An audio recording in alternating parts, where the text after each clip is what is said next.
Two developing stories unfolding tonight. Former President Donald Trump found guilty on 34 counts. We didn't do a thing wrong. I'm a very innocent man. President Trump's guilty verdict is sending waves around the country. Local reaction from here in Utah. And in Boise, Chad Daybell found guilty of murdering J.J. Vallow, Tylee Ryan, and Tammy Daybell. 1 year. A guilty verdict. It's not over. We have in-depth coverage on both verdicts starting now. Live from Utah's news leader, Fox 13 News at 9 starts right now. Good evening, everyone. I'm Kelly Chapman. It was a big day for two court cases that have been years in the making. To our north in Idaho, the Chad Daybell murder trial came to an end. We'll have coverage on that in just a moment. But first, former President Donald Trump was convicted in the New York criminal hush money trial. Scripps News Deputy Political Director Joe St. George gets us up to speed. Former President Donald Trump has been convicted on 34 counts in the New York criminal hush money trial. This was a rigged, disgraceful trial. The real verdict is going to be November 5th by the people. And they know what happened here, and everybody knows what happened here. You have a Soros-backed DA, and the whole thing, we didn't do a thing wrong.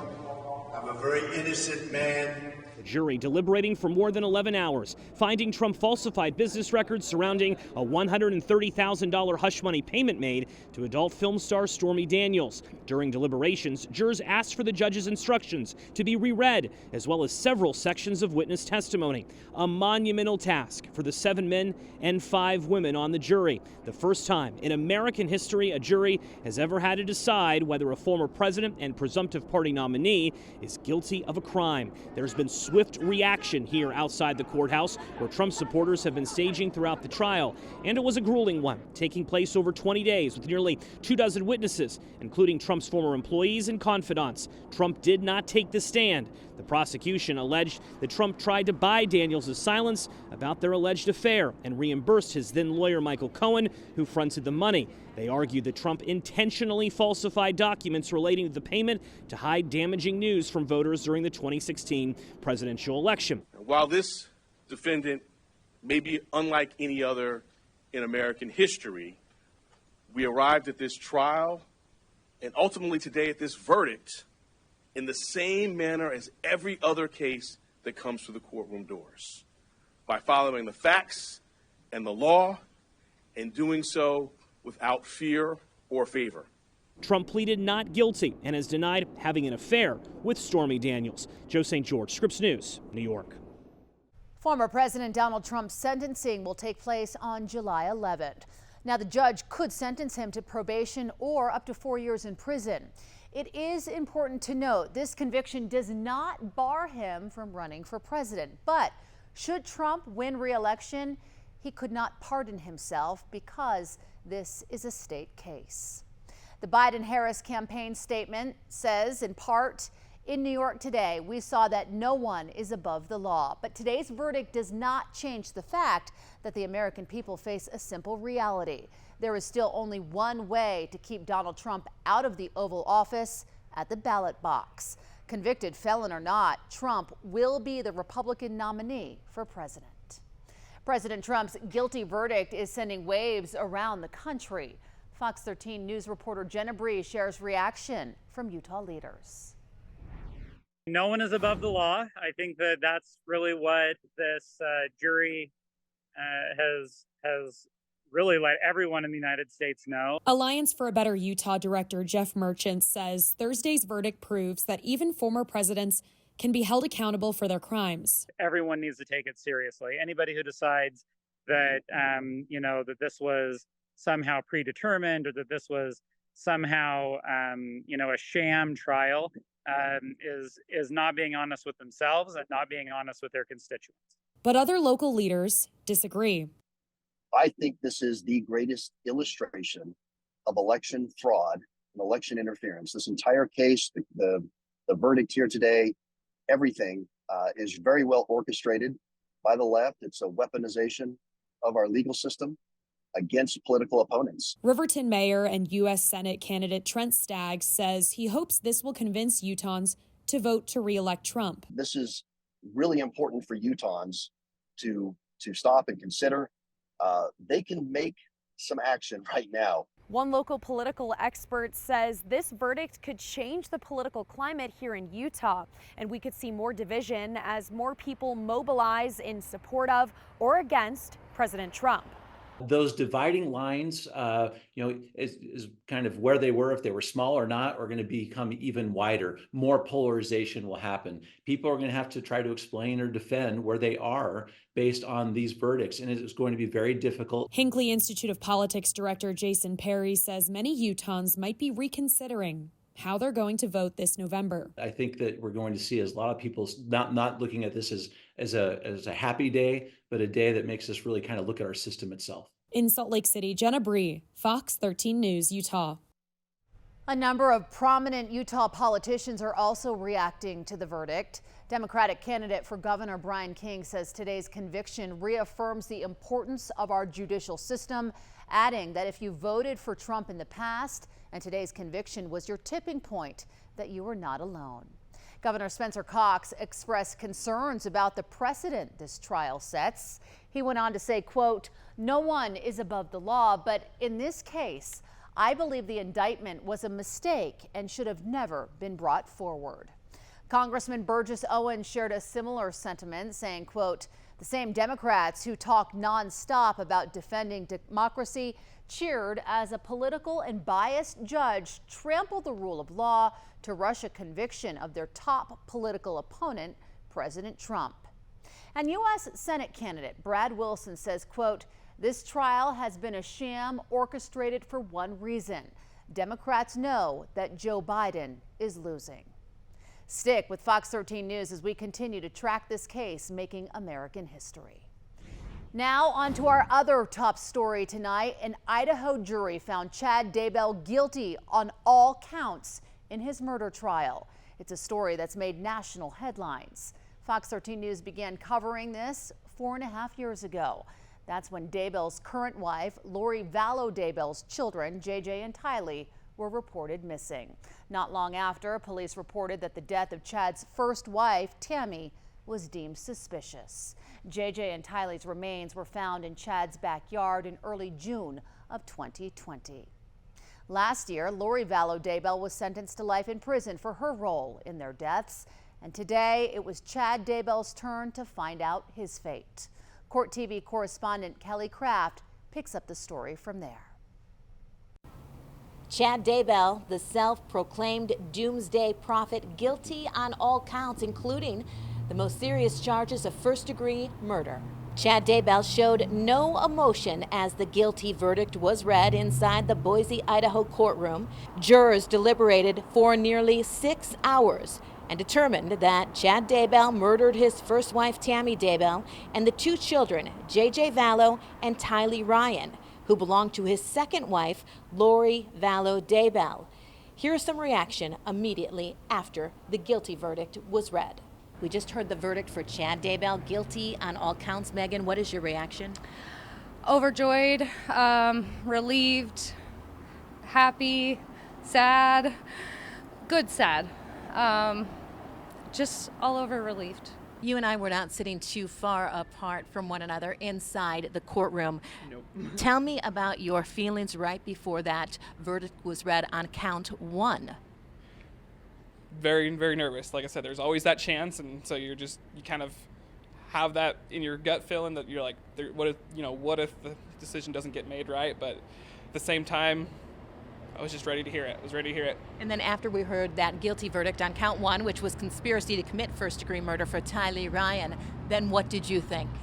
Relief. It just kind of, that feeling that you get that weight lifted off your shoulders, it's just, you feel like you can breathe again. The state of Idaho is pursuing the death penalty in this case. That phase of the trial resumes Friday. Kelly Craft, Court TV. We're also getting reaction tonight from Larry Woodcock, that's JJ Vallow's grandfather, following that guilty verdict for Chad Daybell today. He told media outlets outside the courthouse that while it's not over, he and his wife Kay are able to breathe again. Whatever verdict, whatever sentence the court and the jurors decide on, I will absolutely live with it. What Chad and Lori can't take from us is our memories. JJ, Papa loves you.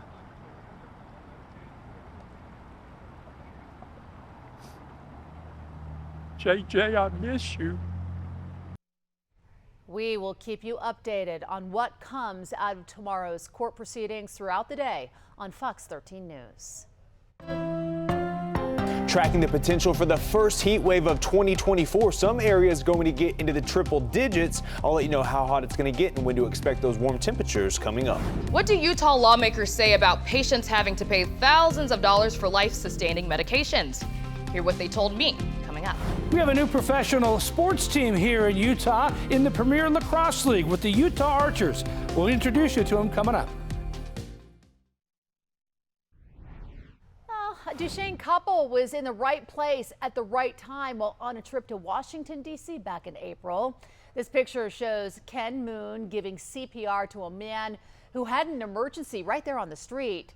Ken is a board member with Moon Lake Electric. He and his wife Nancy were in Washington for a work event. Ken says they were walking to a restaurant when they saw people standing around a man who was not breathing and he was blue. The couple are both volunteer EMTs, so Ken started giving CPR. You can see here. After a few minutes, police arrived and gave that man on the ground Narcan. Did CPR for another 3 minutes and gave another dose of that. And probably another 3 or 4 or 5 minutes of CPR and stopped to check a pulse, and he had one.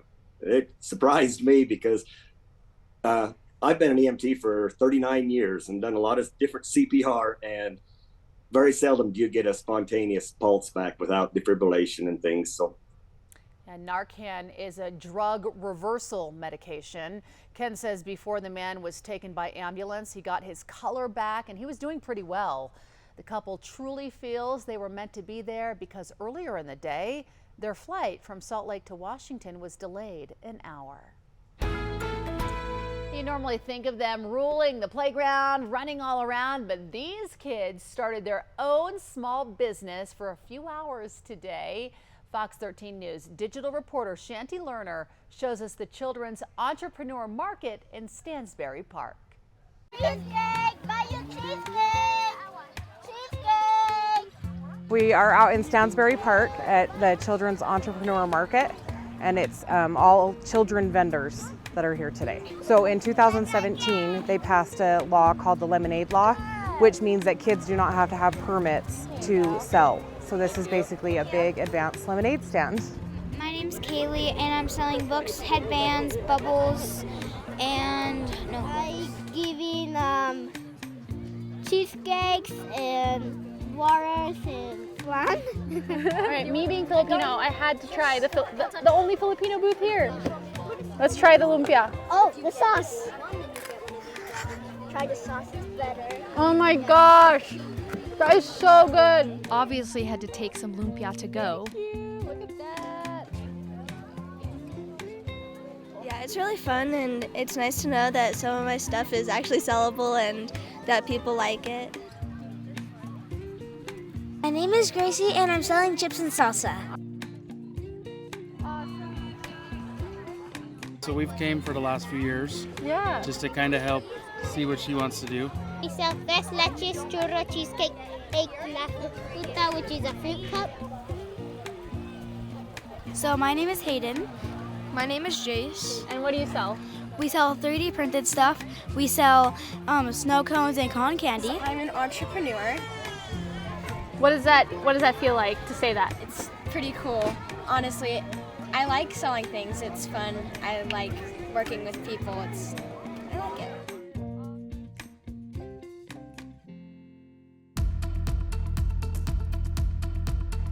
That is so cool, creative, and I so out of the know. box, these kids. I love it. At that age, I don't know what I was doing, but I know I wasn't doing anything special like that. Starting your own business. Yeah, exactly. I don't You know were what I was. giving weather reports, Chris, when you were their age. I was, but I wasn't an entrepreneur, so I'm proud of all of them. Love to see That was the very younger cool. kids growing up. How could you say no to those little sellers? You They'd be like, couldn't. take all my money. Yeah, You're take doing it all. a great job. Take it all. Do you accept Venmo? Here you go. You got it. Yeah. Hey, I didn't even have to pay you for today. Mother Nature Well, delivered. I'm about to ask you for a payment. You know? Are you? Yeah. How much, Chris? How much? $29.99.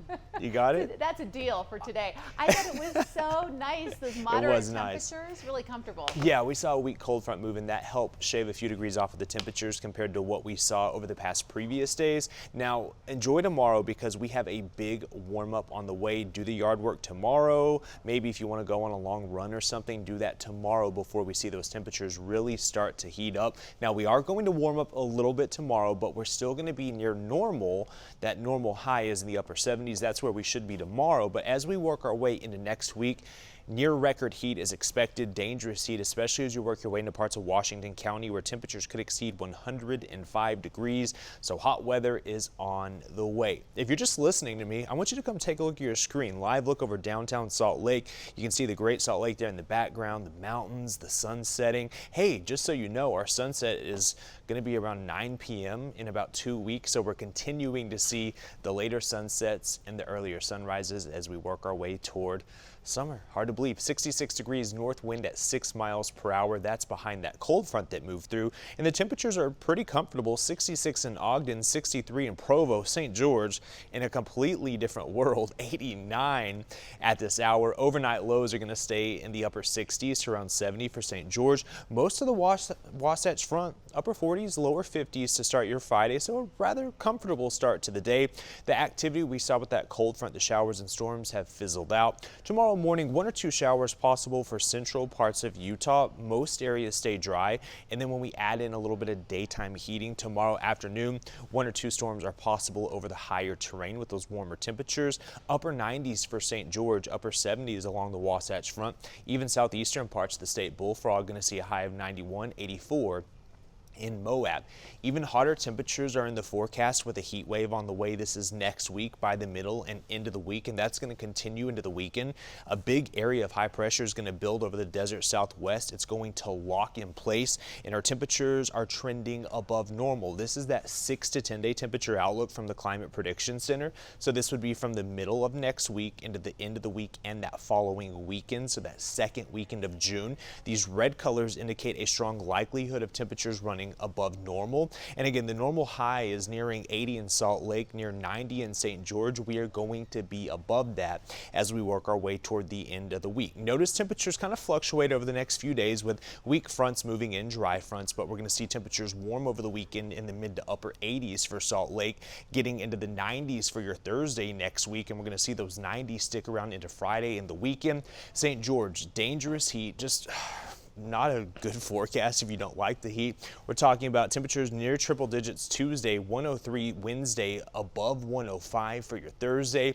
Stay hydrated, wear the sunscreen. If you work outdoors, just take excessive breaks, as many breaks as possible, and don't walk those pets on the pavement during the afternoon hours. Overnight lows stay in the 70s for southern Utah, so we're not going to see any relief from that heat. Here for the Wasatch Front, we see tomorrow pretty nice, but we're back into the 80s over the weekend, and then again we see the first 90-degree day of the season for your Thursday. Stay tuned, more local news, sports, and weather coming up.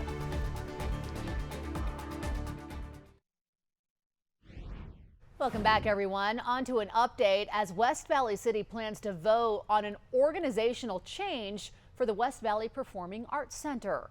The change includes the current nonprofit becoming an independent 501c3 organization separate from the city with a new board, and the center would be given a subsidy from the city. This comes after fears the Arts Center might have to close their doors amid the need to fix millions of dollars of structural damage. The vote will take place on Tuesday, June 4th at 6:30 p.m. Imagine a world, if you can, of flying cars and delivery drones. That may be a reality in Utah come the next decade. Today, Governor Spencer Cox, Utah's Department of Transportation, and the Inland Port Authority launched Project Alta. It's an air logistics transportation alliance, also known as ALTA, different than the one you already know. It's to create air mobility systems. It involves government and private industry for things like battery-powered aircraft that take off and land vertically and delivery drones. Imagine being able to get into a vertical takeoff and landing aircraft and fly from Salt Lake to Provo or Salt Lake to Ogden in 10 minutes. At lower altitudes. It would improve efficiencies, it would take semi-trucks off the road, and it would improve our air. Project Alta has a goal of being up and running by 2034. The Utah State Legislature over the past several years has been writing laws governing airspace in anticipation of more drones and air-based transit. An artifact on the Great Salt Lake has been added to the National Registry of Historic Places. This is Kit Carson's cross. It's a symbol that marks the highest point of Fremont Island there on the Great Salt Lake. It was created by the frontiersman Kit Carson all the way back in 1843 as part of his Great Basin expedition. The registry offers increased protections for such icons. Copay fine print that's in 90% of Utahns' insurance plans, and it's no longer getting applied to your deductible, causing chronically ill patients to pay thousands more than they should for life-saving medications. A continual cycle of adding more and more debt. It is more important to have an increase in our profits than it is for your daughter to stay alive. Fox 13's Robin O'Guinye continues her 5-part investigative series, coming up next.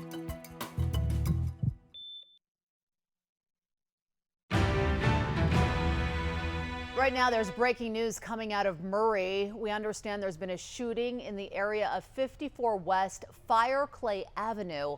Fox 13 News reporter Chris Arnold is live at the scene. Chris, what can you tell us about what's happening there?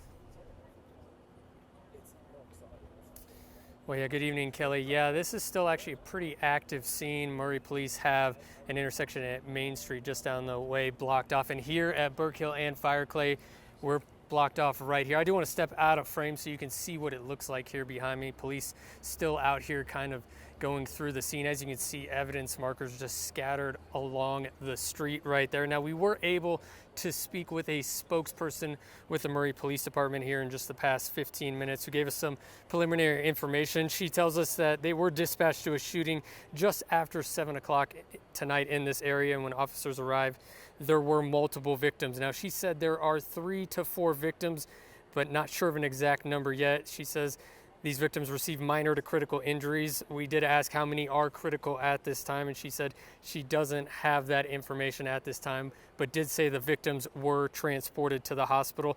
Now, we spoke with a community member out here tonight within the past hour who lives just down the street, and she told us what she saw. Here's what she had to say. There is quick response with the police, yeah. Even if there's an issue at my apartment complex, for example, there's quick response. I mean, it was like, what, 5 or 6 o'clock? Well, I don't know, maybe 7, 8, whatever, but still very broad daylight. So yeah, kind of a little nervous. Again, this intersection right here is closed off at this time, and police are continuing to conduct their investigation out here, trying to piece together exactly what took place. But we are told that no one has been detained so far, according to that spokesperson with Murray Police that we spoke with. But she did tell us that a press release with more information is set to come out here a little closer to 10 o'clock tonight. So, of course, we will bring you that information once we get that. But for now, live here in Murray, Chris Arnold, Fox 13 News, Utah.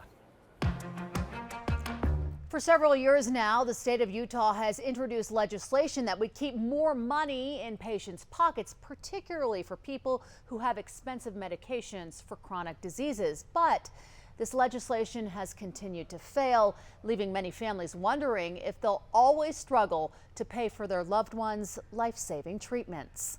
In a special consumer health care series this week, Fox 13's consumer investigative reporter Robin O'Guinye dives into the concept of copay accumulators. Tonight, she talks to lawmakers about what can be done. Copay accumulators is when insurance companies are charging a lot more money for medicine. Almost everybody in the state of Utah has it written into their plan right now. It's about $16,000 a dose. That was a shot. I felt like the insurance companies are doubling up, taking their money and my money, but not letting their money count. No. It is more important to us to have an increase in our profits than it is for your daughter to stay alive. This is one bill that directly affects if people live or die. I just love who I am now. I accept my body for what it is. I first met Carrie Ann Kemp in February. Some things I learned about her right away. And I was like, she has a sense of humor. She's got great hair. For the summer, just blonde. She teaches maturation to thousands of students across Utah. And she's a survivor. I had 21 surgeries in 18 months. I had chemo every week for 7 months. I had a radical bilateral mastectomy, which means everything including lymph nodes. Had a radical hysterectomy, which means all the girl parts. And then I had over 100 days of radiation. It was a lot, but that's what made me go into remission for 10 years. 10 years cancer-free, but in 2022, Carrie Ann's cancer came back. She started taking Ibrance, a drug that keeps cancer from progressing, and for the last 2 years, Ibrance has kept new cancer from growing. That's why I met Carrie Ann in the first place. She received a letter from her insurance provider in December that stated the assistance from the pharmaceutical company that would typically go to her out-of-pocket maximum would no longer be applied. At the time, her pharmacy told her she would have to start forking out half of the cost of the monthly medication. Ibrance is $24,000.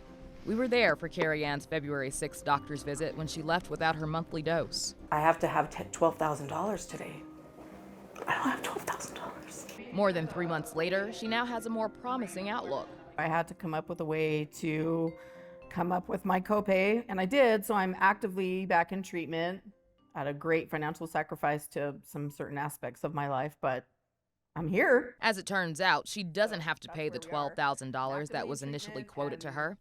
Her out-of-pocket cost isn't quite as much, but it's still much more than what she would owe with the assistance she was previously receiving. It doesn't matter if your out-of-pocket is $1,000 or $10,000. What's happening is that you receive this benefit, this copay assistance card from the pharmaceutical company, and it's no longer getting applied to your deductible. So it's getting captured, but it's not getting used for the patient. And so it doesn't matter what it turns out it is that you owed, the issue is still there. The cards are not being applied towards our deductibles. Carrie Ann, like many Utahns, has fallen under what's called copay accumulator adjustment. That's when insurance companies and pharmacy benefit managers, or PBMs, keep the copay assistance meant for a patient and use it for more profit. In 2022, Senator Evan Vickers authored a bill that aimed to combat this very issue, keeping money in patients' pockets. It failed. During 2023 and 2024's legislative session, I talked to Senator Curtis Bramble about his efforts to pass similar legislation. It also failed last year and this year. Everybody has a story, so you're lucky if you get a legislator's ear. The majority of them were fairly compassionate, felt bad for my situation. They would nod through my story, and then they would want to know, what's the fiscal note? What's the data? What's this? And so I felt I'm begging for my life, and I felt kind of skimmed over. But I also understand that they have a job to do, and they're representing the entire state. But we got close, Robin, and we're not going to quit. How is it that someone can say, I'm going to die if I don't have this medication, but we don't take the steps to keep that from happening? No, it's an excellent question. And honestly, I will regrettably admit that we oftentimes don't hear about it. We don't know. Honestly, until Senator Bramble reached out to me by phone and said, hey, here's what's going on. I need you to be a fighter on this issue. I didn't know the bill existed. I didn't know about the efforts. I didn't know Carrie Ann's story. Representative Kara Birkeland was the House co-sponsor for this year's bill alongside Senator Bramble. One thing that I kept on hearing is that if it gets to the House, Speaker Schultz says that he's not going to push this through. It will not have his support. Do you know why that was? I don't. I have not spoken to Speaker Schultz about this issue. I look forward to those conversations. I feel like I have a very good relationship with him, very respectable relationship with him, and so we can have the conversation and understand what the barriers are, because there's always two sides to, multiple viewpoints on why something is good and bad. But I think with 20 other states now passing similar legislation, we can make a case for why this is going to be a benefit to Utahns. Earlier this week, we showed you this chart. It's data from the AIDS Institute illustrating the average change in premiums for states with and without accumulators. The blue line is premiums in states with no accumulator laws. The orange represents states with accumulator bans. There's been no significant rise in premiums in those states that indicate getting rid of accumulators would cause premiums to increase. I asked Representative Birkeland if the focus on Capitol Hill was too centered around overhauling the healthcare system rather than focusing on creating a solution to this pressing issue for patients. People say things are just too big, they're too hard, they need to be so overhauled that it makes people feel intimidated to jump into it and start the process. I think that you just need a committed group of legislators and stakeholders to jump in, and hopefully I've talked with a few representatives about starting a task force that really dives into, with the medical transparency portion, adding this piece to it and really, yes, looking at a quote-unquote overhaul, but getting something actually relevant, tangible done for the people of Utah in 2025. Carrie Ann is hoping for that relevant, tangible change and realizes it will take more work to get there. Every problem has a solution. Sometimes it's not the solution that we want, but that doesn't mean we can't compromise. That's what I'm hoping for, is that we can come to a compromise. We're not going to get everything we want, but the opposition shouldn't get everything that they want either. Because she knows time waits for no one, and she's hoping policy can catch up sooner rather than later. This is one bill that directly affects if people live or die. It's a big deal. People get to live. People get to live. I have more time with my kids. I have more time with my maturation kids. I'm the maturation lady. I don't want to die. I want to keep teaching 5th graders about how awesome it is to be alive. Initially for this story, I did request to talk to Speaker Schultz after having heard his opposition to this year's bill. Representative Birkeland stepped in when I made that request, so I did reach out to Speaker Schultz's team again to see if he had any comment or statement about the future of copay accumulator legislation here in Utah. As of tonight, I have not heard back. Robin Ogenye, Fox 13 News, Utah. Coming up, a teenager was killed in a car crash overnight. The concerns over the part of the Mountain View corridor where it happened and what solutions are being looked at to prevent something like this from happening again. Plus, childcare is what one advocacy group says is the biggest issue facing Utahns. What resources are available to providers and parents? And the familiar rainbow flag is flying over the Salt Lake City and County building. What makes this year's Pride celebration bittersweet for Utah's LGBTQ community? A teenage driver was killed in an overnight crash just after midnight on Mountain View Corridor and 134th South in Riverton. Police say a teen ran a red light and was struck by a southbound vehicle. The teenager died at the scene, but the other driver was not hurt. Riverton City Council member Andy Perucci says they're looking for solutions. We're looking at doing more speed enforcement, more mitigation to try to help educate the public on ways that they can take ownership and responsibility for themselves and help the community be safer. Police have not yet released the teen's identity. The South Valley Crash Investigation Team is looking into whether speeding or alcohol could have been involved. Childcare, its affordability and accessibility is the top socioeconomic issue facing Utahns. That's according to the local nonprofit Voices for Utah Children. It's a challenge all across the state for working parents, but in some rural areas, it's even harder. That's why grants like the one just awarded to Kara Jensen of Owl's Nest Daycare in Centerfield are so important.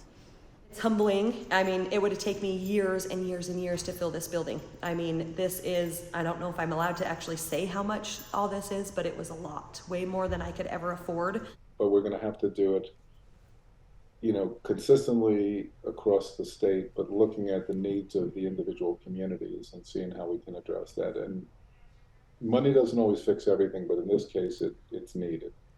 That was Mo Hickey with Voices for Utah Children. He says his agency can help parents and providers find available resources. He advises applying for grants and subsidies at jobs.utah.gov through the Department of Workforce Services, where Kara got her grant.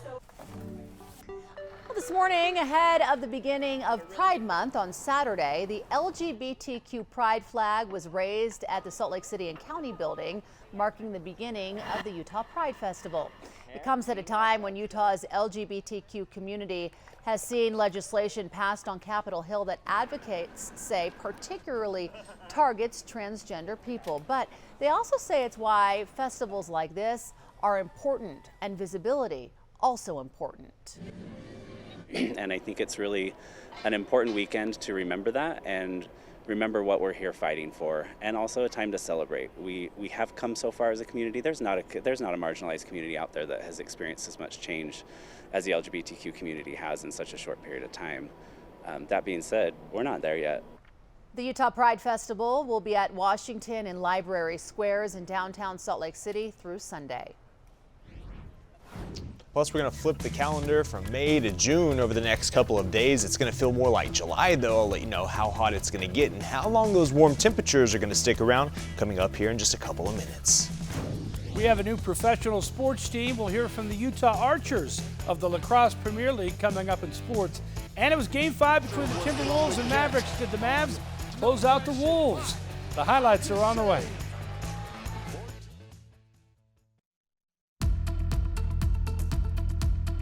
Out to be a pretty nice Friday Eve, and we're seeing a pretty nice evening out there as well. Comfortable temperatures with that cold front that moved through yesterday and kind of worked its way slowly south throughout the state throughout the remainder of today. Live look over Salt Lake, you can see that we still have a little bit of light there on the horizon. 66 degrees, north wind at 6 miles per hour back behind that cold front. Most temperatures are in the 60s right now. 66 in Ogden, 61 in Delta, 65 in Price. St. George really warm, holding on to 89 at this hour. St. George is going to be lucky to even fall out of the 70s by tomorrow morning. That forecast low in the upper 60s. Along the Wasatch Front to start your Friday morning, those temperatures will fall into the 50s, the low 50s to start your Friday. Pretty comfortable, and by tomorrow afternoon will be a little bit warmer than what we saw today by about 5 to 7 degrees. St. George, though, upper 90s, southeastern Utah, temperatures in the mid 80s, even 1 or 2 90s possible, especially near Bullfrog. Now, a lot of people are going to see temperatures in the 90s by the middle and end of next week into that second weekend of June. This is the first weekend of June. That second weekend of June looking like temperatures are going to get hot, dangerous heat possible. So in southern Utah, Washington County is favored to see temperatures in the upper 90s over the next few days, eventually getting into the triple digits as we move into the middle and end of next week. Tuesday should be around 100, 103 Wednesday, exceeding 105 degrees on Thursday, and the overnight lows, that's a big concern, staying in the upper 60s and lower 70s, so you just don't have much relief from that heat. And while these temperatures aren't unheard of for this time of the year, it is relatively warm, possibly going to see some heat alerts going into effect. The Wasatch Front not going to get as hot as what we see in Washington County, but we're going to see our temperatures get into the 90s by Thursday, and that looks to stick around into your Friday and that following weekend. Jeff. The Minnesota Timberwolves avoided the sweep with the win over Dallas in Game 4. Could they survive Game 5 tonight on their home court? Luka Doncic was on fire in the first quarter. Logo 3 was good. He was feeling it. Moments later, it's another 3 for Luka. He scored 20 of his 36 points in the first quarter to give the Mavericks a 16-point lead. Kyrie Irving also had 36 points. Dallas won at 124-103 to win the series. Face the Boston Celtics in the NBA Finals. Stanley Cup playoffs, Game 5 between the Florida Panthers and New York Rangers as the East Final. Chris Kreider shoots and scores that put the Rangers up 1-0 in the second period. The Panthers answered back about 6 minutes later. Sam Bennett to Gustav Forsling. He puts it away for a goal, and that tied it up at 1-1. Then in the third period, Anton Lundell fires it in and scores. The Panthers up 2-1. Here's another look at it. Florida went on to win it 3-2 They now lead the series 3-2. There's a new professional lacrosse team in Utah. The Utah Archers will compete in the Premier Lacrosse League against 7 other teams from around the country. Fox 13's Morgan Vance has more. Yeah, the Premier Lacrosse League isn't new. It's been around since 2019, but it does have a fresh coat of paint on it. And Utah doesn't just inherit any old team. Try the defending champs. 8 months ago, the Archers faced the Water Dogs in the final, only to produce a dramatic 15-14 win following a late score from reigning league MVP Tom Schreiber. Well, Saturday is not only the 2024 PLL opener, it's a rematch. The Water Dogs, now based out of Philadelphia, will face the Archers on national television. We're not talking about last year all that much. I think we kind of put it to bed. We had a quick meeting and talked about it, but for us, we know we were about a half an inch away from not winning. So we were happy with what we accomplished. I think we did some really good things, and it's all about kind of continuing to elevate who we are as a team. I feel like we're right around the corner, and it's a good group, competitive group, high standards, and we're ready to do this thing. PLL is kind of like NASCAR and golf. They do a rotational schedule every week through September where each city will host once. The Archers' week to host is August 16th and 17th right here at Zions Bank Stadium. From Harriman, Morgan Vance, Fox 13 Sports. That'll be fun to watch. We'll be right back.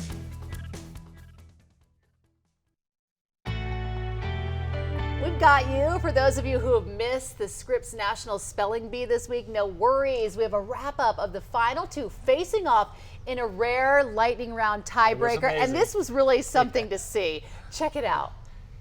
ASHWAGANDHA. Pusta. PUSZTA. Asarotum. ASAROTUM. ADELANTADO. Hypercheme. HYPORCHEME. Bicelium. BISCLLIUM. Micteric. MYCTERIC. Bruhat. During the spell-off, you correctly spelled a total of 29 words. Faison, you correctly spelled a total of 20 words. That means that Bruhat Soma, you are the 2024 Wow, and those words were not easy. I think they had 90 seconds, and the judge would, yell out the word, and they had to spell it and hit the dinger when they were ready to advance to the next word. Impressive. It was very impressive. Bruhat, by the way, he's only 12 years old. He's a 7th grader from Tampa, Florida. He won the top prize. He is going to take home the $50,000 in cash and prizes. The National Spelling Bee champ. Yeah, it's pretty good. I mean, you do sports. Have you ever seen anything like that? That was amazing. We were huddled around your TV and just jaw-dropped. It was captivating. And then the sportsmanship at the end, too. It was impressive. They're such sweet kids. Love Both it. very accomplished. Yeah. Stick around. Quick Cast is next.